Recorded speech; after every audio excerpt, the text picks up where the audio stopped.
Good. I am very excited. For the first time, we have guests on the pod outside of our usual crew. The founders, creators. I don't know what term you guys use, but the founders of Adventures in DeFi Kingdoms, an excellent website. Neindorf and Raph are here. What's going on, guys? Not a lot. We're excited too. Absolutely. Good evening. Glad to be here. Thanks for having us. Yeah. Well, what do you like best? Creators, founders? Call it whatever you want. Okay. Yeah, that's a lot of pressure, man. I don't know. We've Just talked the about two it. guys that do the Yeah. podcast and the There you site. go. Yeah. Probably one of the best sites for tools for DeFi Kingdoms. I think we've hyped it a million times in this podcast, so we're glad to have you Perfect. I guys love it. here. Yeah, I like to Well, say hey, two average you gotta guys have with this. above average work ethics. There you go. Now's your chance too to tell me what I'm missing on the site. By the way, now that you kind of have me here. Oh, I have Got no him cornered. Yeah. Well, the thing is, we keep giving you suggestions, and you keep pumping up new content. So it's like we don't know what's next because you're keeping up with the suggestion box. Very nice. Thank you. Yeah. So we're very excited to have these guys on. We're gonna be. I'll give a warning here. This is gonna be a big speculation episode.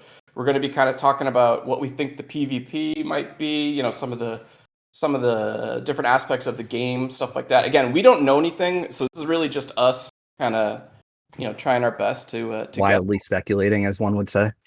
It's our bread and Alright. butter here Love on it. this podcast. So before we get into that, though, I just want to do a quick shout out. Today is Wednesday the 31st. There is an AMA tomorrow, but before that AMA, Dreamer did a quick announcement saying a couple new features that are going to come out in the future.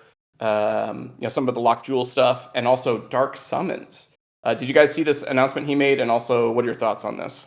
Yeah, I saw this. They talked about it before, so it wasn't entirely surprising. But I guess from the standpoint that it was getting dropped, that was surprising to me because it doesn't really fit inside any of the roadmap right now, any of that criteria. So I kind of assumed that a lot of things that weren't like pets, level 10, profession quests, and Serendale 2.0 were just going to get pushed, or duels season 1 we're going to get pushed off to after Serendale 2.0, which I'm thinking is like sometime in Q4. So I was really surprised that they would just kind of sneak something in there. I feel like it's imminent, but who knows? We're recklessly speculating, right? Yeah, I'm excited because I think all these features are awesome. Like Dark Summon sounds sweet. Lock Jewel utility, great. But I feel like the announcement was like, hey, wink, wink, and a promise. Like it's gonna happen. Don't worry about it. But like we're not actually gonna see it for like a long time. Yeah. Well, I wonder if they had some kind of plans of like when they rolled out the new expansions, if they were going to do a perilous journey for each one. And this is a way to kind of keep the total hero count in check because they did mention like the next patch or expansion probably won't be for a while since they're pivoting to the Clayton network now. So I wonder if that's a way to just introducing dark summoning will help keep the total hero population in check a little bit. Yeah, that's a good point. I was just rereading Dreamer's announcement, and I just first of all I think it's hilarious that the number one like little reaction is a potato. I just like okay, but he does say that it's going to apply to features like these items. So I think it's just some hype. It's just a hype train, honestly, is what it feels like. Again, I'd be pumped for any of these features. They sound awesome, but I'm gonna hold my praise until I actually see it. I'm on board. I love the concept of potentially using 10 of 10 Gen 1s to summon, and they both die in this summon, and you get some really possibly awesome boosts. That could drive your Gen 0 hero prices through the ceiling. Right. As a Gen 0 holder right now, I am definitely selfishly thinking the same thing there, Neindorf. Good call. Because if you get a kind of a crappy 10 out of 10, right? Burn them. I mean, what do you sell those for now right now? Right. Around 105. See, Jewel. Well, that's what it was a couple days ago. Jewel just jumped up. Yeah, Jewel's been moving, but I think you're still making profit from the Gen Zero Right. True. Right. comment, but yeah, obviously that'll be the choice you have to make. I mean, I would say it's hard to make profit if you don't have two. Sure. You'll get the rentals out there for 35 Joule. And then, I'm usually using at least a stone. So, tacking another 7, 8, 9, 10 Joule, whatever that is. So, I'm looking at probably close to that or about the break even point if you get a crap roll, which certainly happens. Yeah. If you're renting. Yeah, it's very Sure, interesting, sure. and I think obviously we'll be keeping track of that when Dark Summons comes out. I think everyone's going to be pumped up for that. But let's get to the main thing we want to do on today's podcast. We want to talk about the PvP. So before we really get into it, and I'm gonna repeat this here, brief. I want this to be brief. Why don't we Good luck. we'll go around the horn and kind of give me your background on gaming. What brought you to DFK? Video game wise or otherwise. We should start with our guests here. If you guys have something just quick. Again, Yeah, I know we I can probably go first. all play games, so it probably could be long here, but let's try to keep it brief. Yeah, everything from RPGs like Legend of Zelda to games like Smash Bros. Neindorf and I played that a lot in college. A lot of smashing at the buttons. Halo, League of Legends, Guild Wars, all sorts of different ones. We also played Diablo as well together. So lots of things that span the RPG spectrum to MMOs or kind of quasi MMOs. So yeah, lots of games. Neindorf is actually the one who got me involved. I remember we were hanging out at the playground with our Gen 1s, and he's like, hey, you got to check this game out. You're really going to like it. And I think it was like the second or third time that you told me that I'm finally like, all right, I'll do it. And I mean, I lost probably hundreds of thousands of dollars by going in like week 8 instead of week 5 or whatever it was. Oh, yeah, but whatever. Oh, no doubt. I don't know if I actually would have aped in anyway. So, I mean, it's kind of imaginary losses anyways. Well, it's still don't worry about it. C9N, another guy who we have on the podcast, jumped in literally when Jewel was like $22. So don't worry about it. Oof, ouch. That hurts. Yeah. So for myself, I guess, honestly, I kind of have two kind of gaming sides. There's one where I kind of like to do the single player RPG, just sit down and enjoy an hour or 12 of RPG. And then there's the other half that's kind of what Raph was talking about, where it's like, team-based Halo back in the day or Smash Bros. Competitive kind of stuff. So I kind of have those two veins, and kind of balancing those out from game to game is kind of where I hop around a lot, I guess. This guy was a mad Mr. Game & Watch.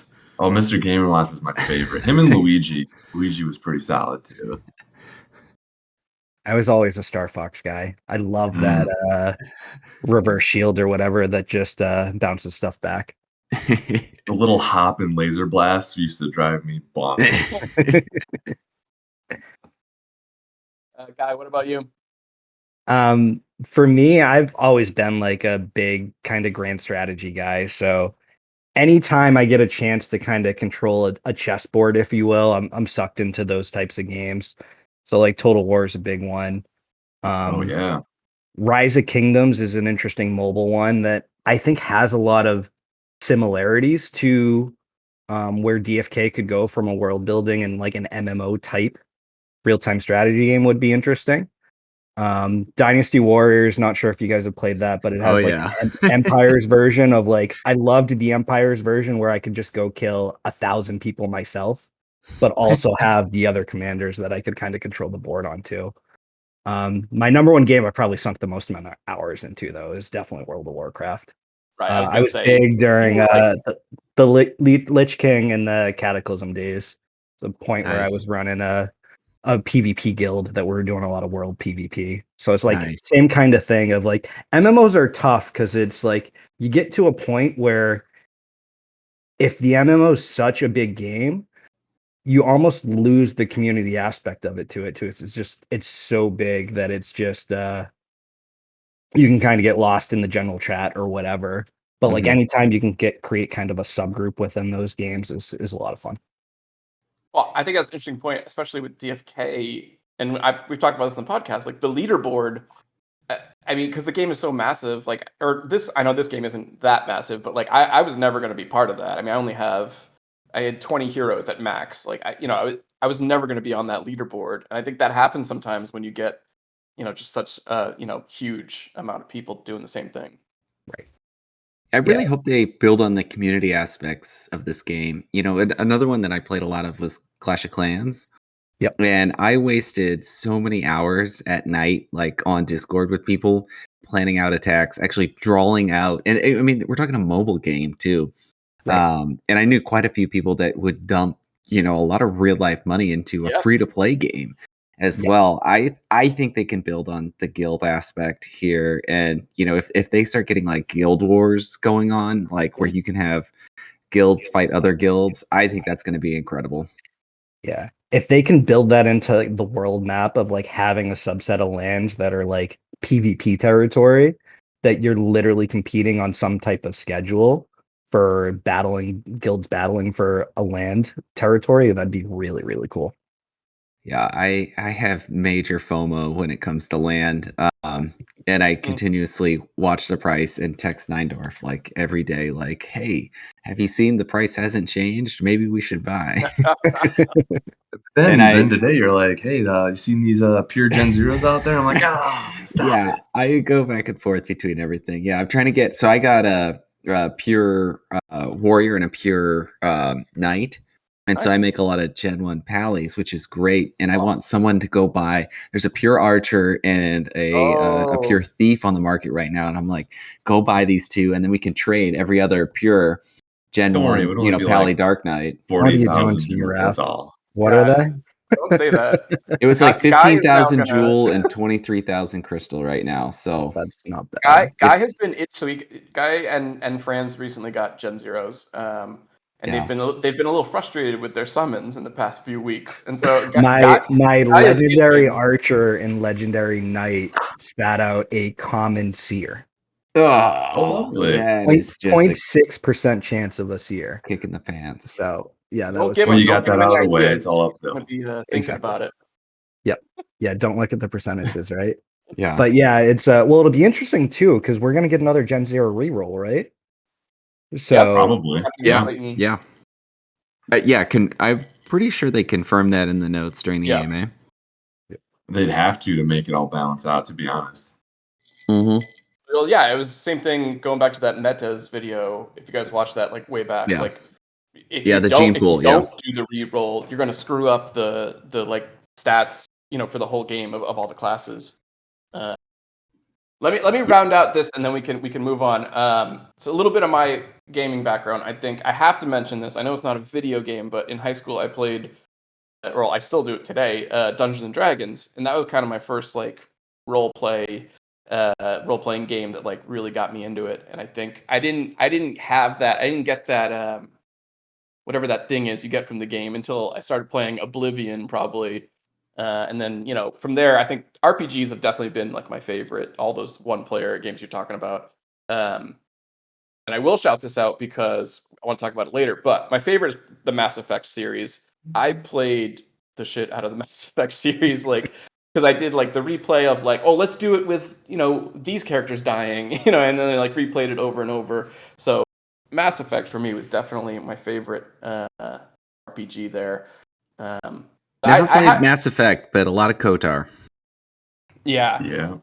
And so also too, I wanted to say a game Guy and I played was called Tribal Wars, which is very similar to Clash of Clans, very similar to the Rise of Kingdoms, the game Guy mentioned, which is very similar. It was MMO browser game where real-time strategy, where you had villages and the whole world was open and it was open 24/7. So if you wanted to attack somebody on the other side of the map, if you launched your attack at like 2 a.m., they maybe didn't have it defended. But it was a game. You would get into like you would find someone in Europe that could account sit you during your off hours and like have 3 different people running your one account. So you could be on 24 hours a day It was Wow. insane, but it was a lot of fun just from Oh yeah. like a coordinated real-time strategy PvP game, which is just Yeah. wild. Yeah. And then on top of that too, what I really liked about the game mechanics with Tribal Wars too is there actually was a winner. So it Yes. gets to a point where the game progresses to a point that they call it world dominance, where one tribe has 65 or 80% of the entire board. And that's when the game literally just ends. And so what they do is Nice. every month there's just a new world that's created with different criteria of something as simple as world speed. So you can have a world speed of 1.0 or a world speed of 4.0 that some worlds will take a month or 2 months to determine a winner, and some will literally take 6 or 9 months that Wow. you're just grinding away for a year. Yeah, I have Wow. like I said, I have flashbacks because we put a lot of time and effort into that game, and it became a grind. Yeah, if you want to talk about spreadsheets for Yeah. coordinating PvP attacks, Tribal Wars Yeah. is your game. Yeah. Nice. Well, Maddie, speaking of tabletop games, I'm actually taking some time off work tomorrow to play Axis and Allies Ooh, with very some friends. cool. So Yeah. we're playing, 1940 version, global version. Looking forward to that one. I generally only play 1942, so 1940 is a lot more complicated with the rules. I've but never looking played. I forward to mean, I'm aware of it, but I've never played, so that I'll have to get a full report on how it goes. Oh, it's like Risk on steroids. It is That's what I've yeah, heard. a lot of fun. You gotta, if you're gonna play with people in real life, like you gotta put people on timers. Otherwise they fair, will yeah. screw around for their turn, and it is just it will take, I played games that take like 2 days. Oh, for sure. Yeah. All right. Well, the reason we are rambling about all our gaming experience is because for today's pod, we want to really speculate on what we know about the PvP in DeFi Kingdoms and kind of what we want, what we think we might see. This all sparked from a tweet by Workhorse. This individual formerly had another name of Pervy Sage, I think it was, who was a member of the DeFi community. He was on the Discord. Good name change. Good. Yeah. I think he changed because or either he previously was or got hired for Wisdom Studios, the new Wisdom Labs, the new branch of Wisdom Labs, Wisdom yeah. Studios. Yep. Yeah. And he's going to be working on the PvP. I don't know. I mean, I was assuming his title is like game developer. I don't know, but Creative. yeah, whatever it may be. He sent a tweet out that said, "What do you guys want to see in the DFK PvP?" And it sparked this like long thread of a bunch of different replies with like all these people speculating on what they want to see, what they like in other games and stuff like that. So we thought we'd kind of go through it, pick out a couple comments that we liked, and kind of just in general, speculate on what the PvP might be. Where was I going? Oh yeah, so he is a employee of Wisdom Labs and is right now working on the PvP, which I think is awesome that he's like reaching out to the community to like get this input. I think that's pretty exciting. Yeah, really excited about it. Yeah, this is neat. I think, bringing in a third-party studio, which allows them to, focus on the tokenomics and focus on getting Serendale 2.0 launched over in Korea. Like, I think that's absolutely how they can maximize both their skill sets and the talents that they have, and still be a part of, driving the game forward. So I'm really excited about what these guys can do at Wisdom Labs. Yeah, it's it looks like it's all coming up Millhouse here. So I will say, so prior to the Wisdom Studios announcement, we've been getting hints and stuff like that from the team. From what we could tell right now, it's of your DFK heroes, you'll select a team of 3 that will then battle another team of 3, which is apparently another player. And obviously, we know all the different classes and all the different. Well, we don't yet. The skills I was going to say. Each hero will have its own skill tree and blah blah blah. I mean, do you think they're going to change that general, like the 3v3? Like that's still going to be what it's based on, right? Seems like it's got to be. That'd be a huge change. And I mean, if you think about it from a management perspective, as like a a person who wants to play this game, if you had like 5 heroes and you're trying to mix and match skills and time things and set up strategies, that's just information overload. I feel like 3 is that prime amount personally. Yeah, I definitely think they got to keep that. And also, too, like that's what they've hyped the community with. You know, like that's what the hints have been about. So I feel like, you can't Yeah, and change, there'll be these it up. mini games that might do different things of like, look at what they're Yeah, able to do with duels. You got 1v1, you got 9v9. So it's like there's other ways that you'll get some taste of PvP, but I think the core is gonna be 3v3. But it'll interesting to see like, all right, break PvP into two different topics of like what's combat itself like, and then what's the world dynamic of PvP gonna look like too. Because I think those are two completely different topics that both have their own mechanics attached to it. yeah. I think that's a good point. Especially going back to that land conversation we were having. I mean, if you could battle and actually win land, or maybe not win land like the NFTs, like that would be insane. I think that'd be super fun, but I don't think they'll do that because I feel like there's a lot of money on the line at that point, and I don't know if they would have it based on battles, winning land. Um, but if there was some sort of like serious consequence, maybe you get more access to resources if your team overtakes the other team or whatnot. However Overtakes they. the land, right? Yeah, I mean, I'm telling you, that's no, gonna be it. I think that there'll be an NFT that you win, like a land NFT that you win if your team like battles and wins. Right. I do Well, you think so that'll happen? Yeah, I don't those think are, they'll do that. That's crazy. I I I, I think they that's the whole could point of do the that. PJ Survivor one, right? Yeah. yeah, What, like having the land exclusive tournament? rights to battle in a certain land tournament. Yeah.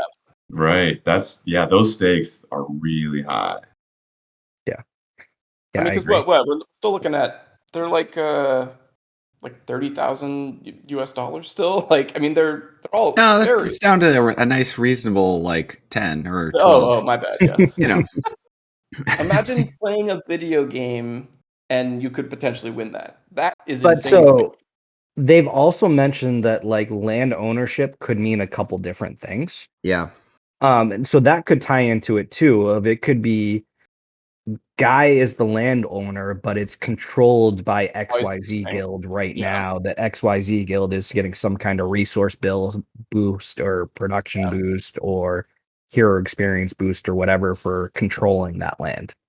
Yeah, I totally agree. I think you're spot on there. I think it's going to integrate into the guilds very seamlessly, where guilds will have access to using a land to give them all the guild members a boost. But I think it'll also benefit the landowner as well, Right. and somehow they'll gain on resources. Actually, if you go to the docs page again, I've been trying to convince Neindorf to get land. So I've been reading through this, and I actually think the buildings might not be that far away. I think that it's probably going to be after Serendale 2.0, but again, reckless speculation. But Yeah. here, let me read this for you. Buildings can be built on your kingdom and upgraded to increase their bonuses. Resource buildings can be built next to resource nodes to allow your kingdom to begin accumulating resources that you need to build more buildings and craft rare equipment for heroes. Other buildings can provide massive passive bonuses to your heroes, improving their quest efficiency and stats. Still, others can gain higher multipliers for staking rewards in the gardens. Buildings are a fun and exciting way to increase your effectiveness in the game. So I think the possibilities are so amazing. And when we were talking to Frisky Fox, one of the things that we threw out was Neindorf's, and I think Neindorf's been spot on the right nail on the head on this one. Do you want to share what your idea is? Hold on. And Sorry, I kind need of to what? pick up that name drop right there real quick. Yeah. Yeah, we were talking to the Fox himself. It That's was a exciting. little. legend. That's cool. Yeah. It was I definitely had some stage fright Sure. Yeah. chatting with him across the digital screen, that's for sure. But yeah, I mean, honestly, like, and this is kind of the thing that we've been talking about forever, is the time it takes to move a hero across the map has got to be a real factor. It really pains me to bridge a hero from one realm to the other instantaneously and not have to pay some sort of price for that. So I think that's just temporary. And I really would love to go Total War style, where if I own a land and I upgrade the roads, someone can travel across my land much faster, but they're gonna have to pay the toll. They're gonna pay me gold to use my Almost roads. like a highway toll, right? Yeah, so Exactly. he mentioned that they had thought about the idea of pretty much this that was going to be called like stables, where you could Yep. rent horses to transfer your Oh, cool. heroes, and then the fees would go towards the landowners. Now, he did clarify that this is something that they were just speculating on, but I think it goes to show that they're trying to come up with ideas that will reward landowners. And I hate saying this out loud on a podcast. Because I'm selfish and I don't own land yet. But Last thing you want to do is drive up the value. right. Yeah. I have a feeling that because there's at least half the number of land than heroes. And the other thing I asked during the AMA when they were talking about Serendale 2.0 using the expansion of the heroes, and I asked what's his name, Hubert. I asked him, will this affect the total of lands? And he said, Right. we haven't totally decided on this yet, but it very well could affect the amount of lands in total. So Because the yeah, original plan was for what, 1,000 plots in 1,000 Serendale, in and then Serendale. 250 in every other expansion. That's right. Yep. Yep. So I'm curious now if they're going to have an even distribution across all of the realms. I feel like that makes the most sense. Well, Yeah. and not to to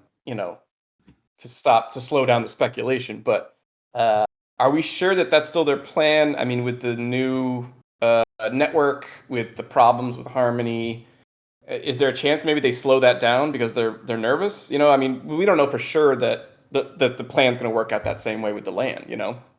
Well, I mean, that's True. where I feel like it's after Serendale 2.0. Yeah. I think that I think you're spot on. I think it will slow it down, but I think it's coming.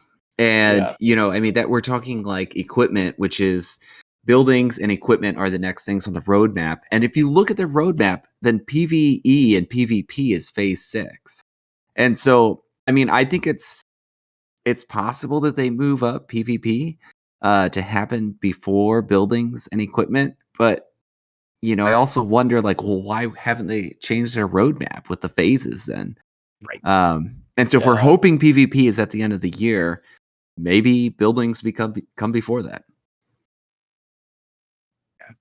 The But other thing I'd be very curious about with land too is, does location matter? Think of what we're talking about with travel time and efficiencies of other travel and things of that nature, of like, are the land plots right next to the castle prime real estate Yes. and Yeah. are going to be a premium compared to land number 72, or once the cloud expands further and further of these places that are out on the outliers? They said yes, that closer to the keep is more valuable. They didn't say how. I imagine it's the simple thing like we talked about. In my vision, it's that imagine a new user coming online and they got level 1 or 2 or 3 heroes. They're not going to be able to make it past these first rivers safely, perhaps, and so everybody's going to be able to hit these territories just around the keep. So the amount of hero traffic, therefore, in my opinion, income generation is going to be significantly higher. And imagine, so like, what is there? How many lands are on screen here? I'm looking at your stream. Is there like 40 or 50 on screen? You're already having to scroll quite a ways away from the keep. Now imagine if this was 1,000. Like, Right. where are you? It would, You're it nowhere. would be so hard to navigate, I feel like. Right. I also, I understand that, but like I feel like then those lands that are right around the castle should be worth a stupid amount of money then right now, right? Shouldn't they? I would think Well, so. What's a Well, they stupid were- amount of money in your Oh, mind, well, Patty? They fair were. point, fair point, yeah. I mean, there was at one point the lands were going for the floor price was like $250,000. Yeah, Right. but maybe they would institute something where there's like a quick path or like a Lord of the Rings. So all the games have like your yeah, spawn points or your fast travel locations, the and giant maybe that's a eagle. prime building that it's like you could basically travel across 100 plots of land to pay. You pay 50 jewel to move to the other side of the map or whatever. or they put a portal stone where you Right. can immediately be somewhere else. I mean, I don't know. I think it's an interesting idea, but I feel like that would be so crazy from a market perspective of those few lands would just be stupid, right? I don't know. It's interesting, and it is making me because it's making me think about land more. Maybe invest And then in it's it. I think it's like I think you guys are spot on too of like the small circle around the keep has to be prime just purely from a foot traffic perspective. Don't get me wrong, whenever I play games like this, I'm living in land number 58. Like that's my jam. I'm going to go find the corner of the world that's cheaper than everything else, that's got resources that no one else is touching, and I'm just going to go carve out my little corner paradise, if you will. Yeah. So All right. you're buying 58? Is that Sure. If it's on the market, who's I was gonna selling? say who's the owner? Who's the No owner? ruler, so No ruler. I don't Yeah. even have to buy it. I'm just gonna. Yeah, I think claim it. only 50 lands are for ownership right now. Yeah, yeah. Even what we see isn't all owned right now. So that's Right. the other thing. Like, if you want to talk about price speculation, is like the number of lands that are available on the market is a fraction of what will be available. But it's also before utility, so it's like theoretically you could be getting in before the true value is really known. But there should be a supply jump too. Yeah. My safe bet right now is land will always be worth somewhere between a floor price is just 2x of what a Gen 0 is. Just by the sheer Supply and numbers demand, of right? you have, half as many. And so if you kind of watch the Gen 0 floor price, you'll know. And I think it'll go up from where it's at. I am guessing and I mean, this is not financial advice, but I'm guessing we're seeing land at probably an all-time low. Yeah. But Yeah, I'm Super Bowl on the game, so yeah. you guys know Well, me. I think let's pull back because the land stuff is very interesting. But let's pull back to the actual PvP, which is what we want to talk about.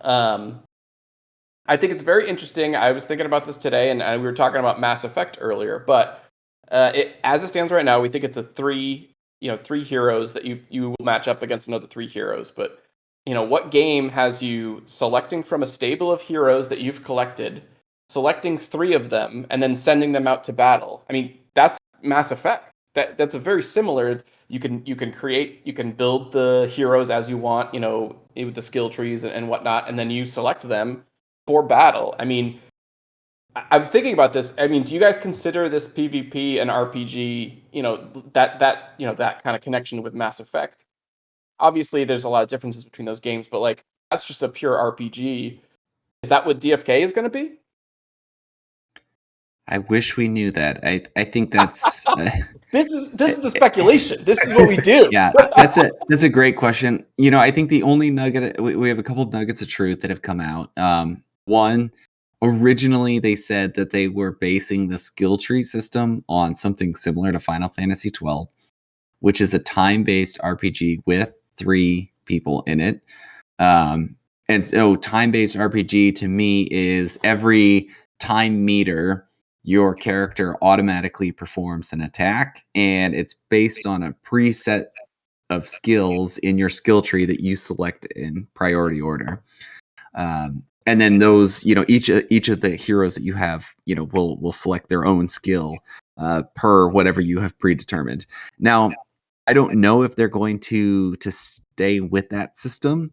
The DFK team. The other thing that they have confirmed and what we've been able to suss out is that they have built a prototype system, and they've also kind of said this may not be the system that Wisdom Labs ends up using. So I tried to ask this question on Twitter today.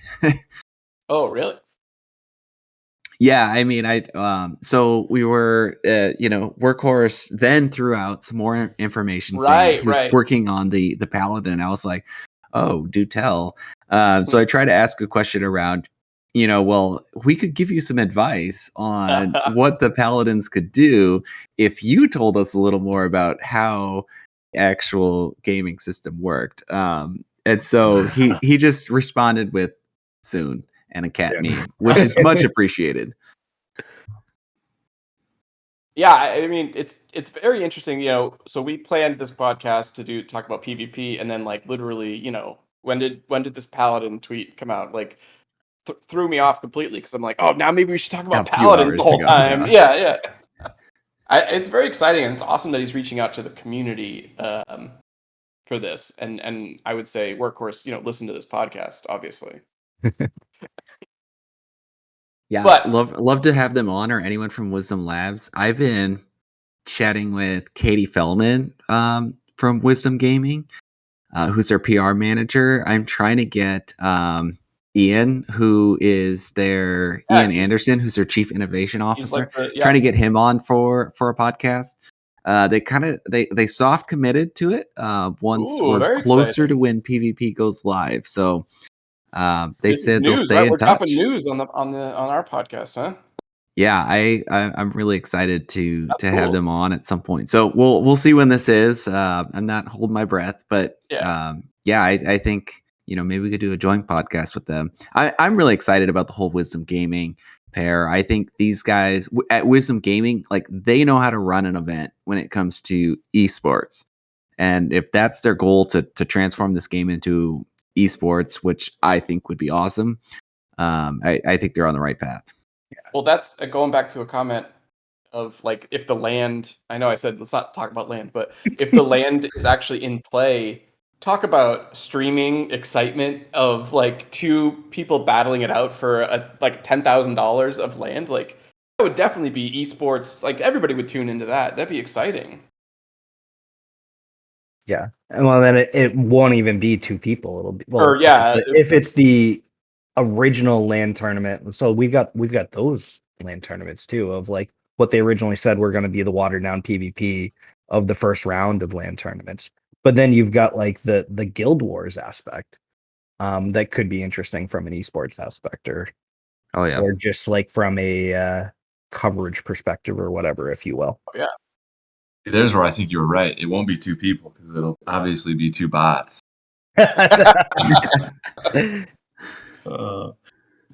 that is one thing that I think I did want to bring up that was in this original thread, was a lot of people were saying is good matchmaking, good MMR, to make sure that we have some fair matchups. We don't really want these massive whales that have bots running just wiping the floor with everything. Yeah, and just getting Dread Knight, like, Yeah. that doesn't help anyone. No, and I think another big point is actually having, which I think this is kind of assumed, but, like, we want to be able to, as a ragtag group of hero owners, to actually take down the team of Dread Knights. We don't want the Dread Knights to just win automatically. We want there to be some actual strategy and decisions that you could beat potentially stronger heroes, if you outmaneuver them. Yeah, making sure skill comes into PvP. I mean, it's obviously easier said than done. Right. We're gonna figure out what the meta is of the season, and people are gonna chase towards the meta. But it'll be interesting to see, since it's in the crypto NFT world, of how does that work from a meta aspect of how do people feel about the strength of their abilities being changed on some kind of rotational season aspect. I mean, I think that's the part of any kind of healthy long-term game, is you have to expect that. And I think while game creators might say, like, the goal is like no change, no balance changes, I feel like balance changes keep things fresh too, and gives you an opportunity that if you are up on the game, if you are the David going against Goliath, that can give you just enough edge of being ahead of, trying to be two steps ahead of your opponent in chess, and trying to use that strategy. So I actually, love that idea of a healthy meta environment, and that's something that we originally wrote a grant proposal around, trying to partner with the DeFiKingdoms team back when they were going to create the game, saying, "Hey, let us have early access to this so we can report on that." That's something we'd love to build the site capabilities out to be eventually, to report on, all battling information. And I'm a huge Pokemon player as well. Well, I shouldn't say huge. I enjoyed playing Pokemon a lot really no good at it when it comes to a competitive perspective, but always respected the guys that were really, really good at it. Yeah, we should have said that from the beginning. I mean, I played Pokemon growing up and love like throwing on an emulator and like getting back into it. I never was like super into the competitive or like the making your EV training yeah, on exactly, making your And Pokemon the that's how you know it's strongest. a good game too. Of like the casual, I'm Yeah, not saying you're fully casual gamer, but like the casual gamers enjoy the gameplay and the combat mechanics as much as like the true min maxers, diehards. Like I want to be the best in the world at this. right. yeah. I think I don't well, and that's the dream, right? The Pokemon MMO is always the rumored like it'll be the best game ever, and it never never came to existence.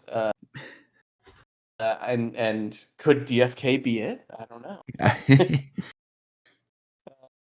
I think it's very interesting. I want to bring up a couple other points that some people made in this Twitter thread. Um, well, Guy, this is something we've talked about is a morale system, and we mentioned this with like David, David versus Goliath.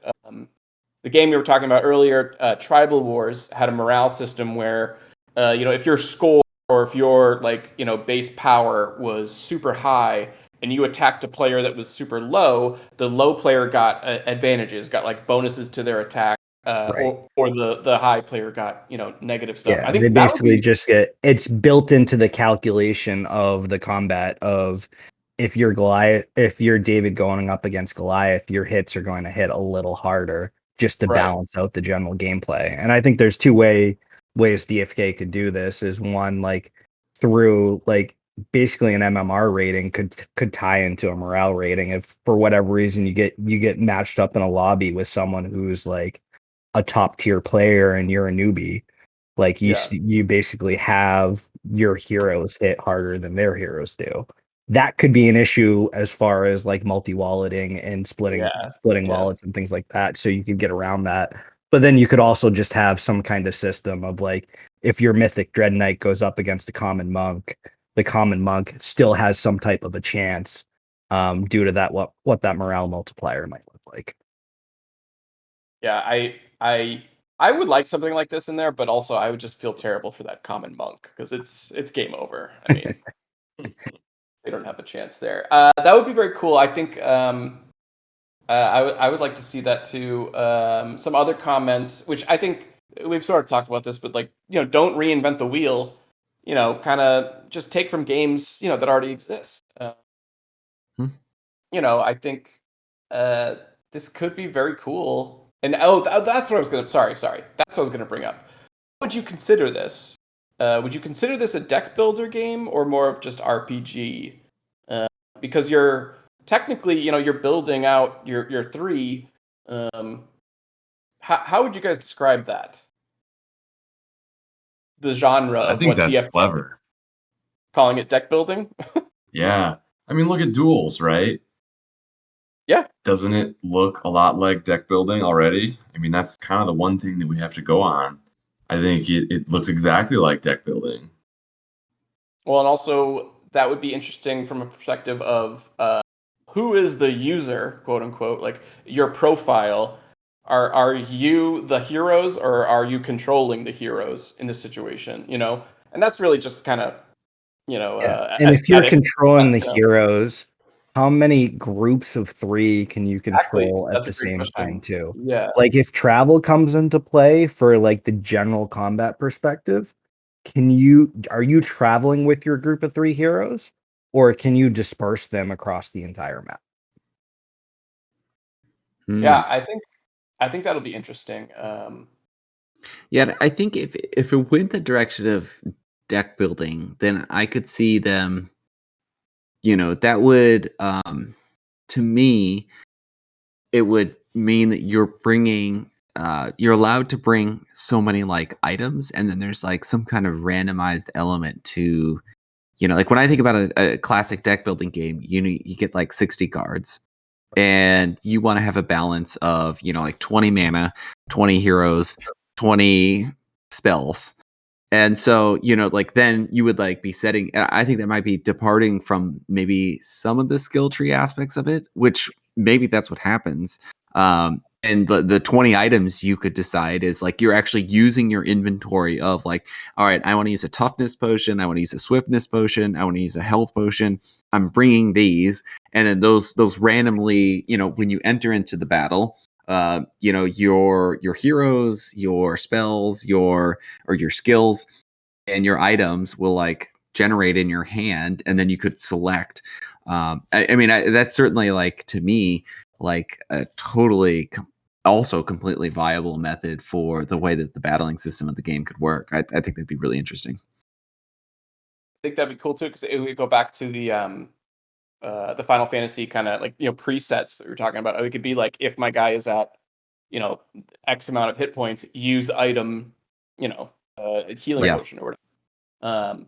But also could be interesting too of like, can you choose, somebody walks into a battle with 30 items and the guy on the other side has 1 item. So his guys just constantly attack. And, that would be like a strategy decision you have to make of, do we want to waste a turn or whatever it is using the item or not? I think that could be very cool from a, like, as a deck building kind of perspective from it.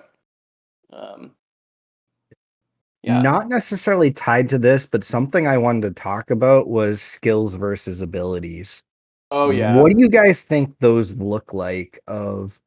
We're getting these skill points that are being accumulated, but then we've got the abilities that are tied to the NFT as well. So it's like, any idea of what the separation of those two things might look like? I mean, Neindorf, you're the data miner. I'll let you go first. Oh, I'm kind of thinking of other games. Like one that's coming to mind is Path of Exile, where you've got passives and actives, and you can get both of them boosted by applying points. I don't see a reason why you maybe couldn't provide skill points to your class-based skills and your genetic-based abilities. Or I would love to see that. Or I could see them just saying your genetic abilities are what they are, and it's just it's a static +5 to this or something. I would love to see you be able to level those up, but I kind of believe that they'll just leave them genetic and they won't be modifiable. That's just kind of my suspicion. I think it'll just be your class-based and maybe subclass-based skills that you'll be able to level up and or give perks to, maybe, I guess. So do you think the active one will be tied to the primary class? Is that kind of what you're thinking? I think they'll be global across all heroes. Yep. And I think they'll be more or less static once they define them. And of course they could, with updates, they could make a modification to what they mean, but I think they'll be static. I don't think they'll be modifiable personally. I would love to see them be modifiable. I just don't think they'll do that. It's genetic code, right? Right. Mm-hmm. We've talked about events abilities a lot on this podcast, and based on what they've said, I feel like I've gone back and forth on like what the abilities are actually going to mean, like so many times, just because it's hard to interpret with the little snippets that you give you. Like I always thought it was like say like priest, for example, is a healer, and on your skill tree, you can choose individual healing or mass healing, right? And those are your paths you can pick. And if you pick mass healing and you have an advanced ability, it's like mass healing +2 or whatever. That's where the advanced ability affects it, and then that would be no matter what your class was. Obviously, that advanced ability would affect it. But based on some of the messages I've seen, I don't know if that's accurate or not. But that static, I think I agree there. It's going to be a static like. This is what the advanced ability is. Like, it just is something that is added to your hero and can't really be adjusted or touched at all. Right, like evasion or crit chance are some ones that really jump to mind. I'm excited, and also too, I really want advanced abilities to be meaningful because, like I said earlier, we've spent a lot of time and effort, and to be honest, personal money, making sure my heroes have advanced abilities. So, really hoping they're a big part of the game. I mean, yeah, I got pretty lucky with that dread roll in an elite, so I'm right there with you. I mean, that's got to be one of 5, 10, right? I mean, I want to say someone was saying on our Discord at the time that there was only one or two other Dread Knights that had an Elite Plus ability. That's insane. But I don't know if that's true. That was kind of some conjecture. Yeah. Well, we know for sure that there is not currently a Dread with a Transcendent, right? Like that doesn't exist, right? I believe that to be true. Yeah, because that'll be wild if we ever see that. I don't Oh, I know. I mean, odds wise, it's fraction of 1%. Like I don't know if that'll ever happen, but that's insane. Right. Yeah.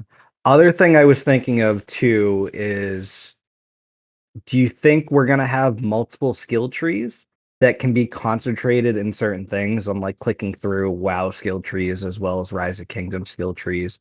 Of like, do you think you're gonna be able to build out your hero to focus on profession quests and not even PvP? Or I think they had mentioned, like, referencing Final Fantasy 12 of like, it's more of a hodgepodge kind of random roll, but then you can pick what skills you actually want to use.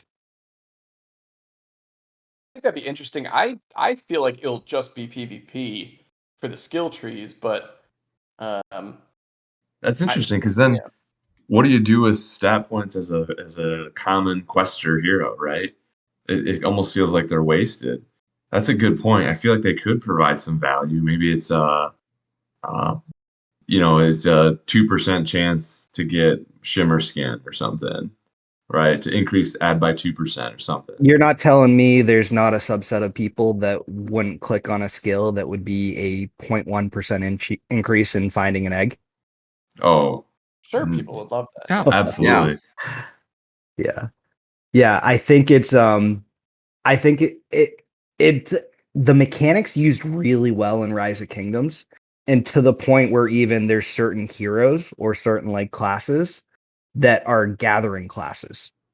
And so it's like, if you've got Cleopatra as your hero, of like, she's pretty much going to be a gathering hero because she's like the gold miner of gold miners. Mm. So like creating kind of subsets of like either increasing your like stamina regeneration could actually affect both things, I but don't. like I doubt stamina they would touch. regeneration could be a thing, but Yeah. like increasing the find rate on fishing quests or something like that, of like things Yep. like that could definitely be a thing.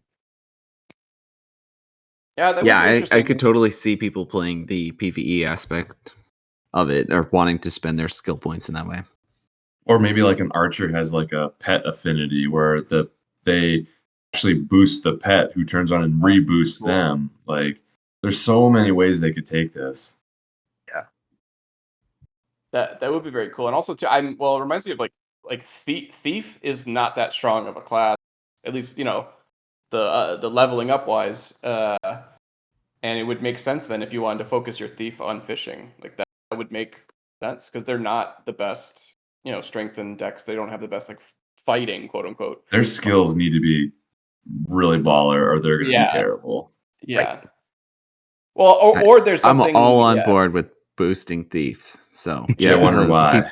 keep this conversation going. I mean, or it would have to be something like thieves have a special skill of like you get bonus loot when you battle.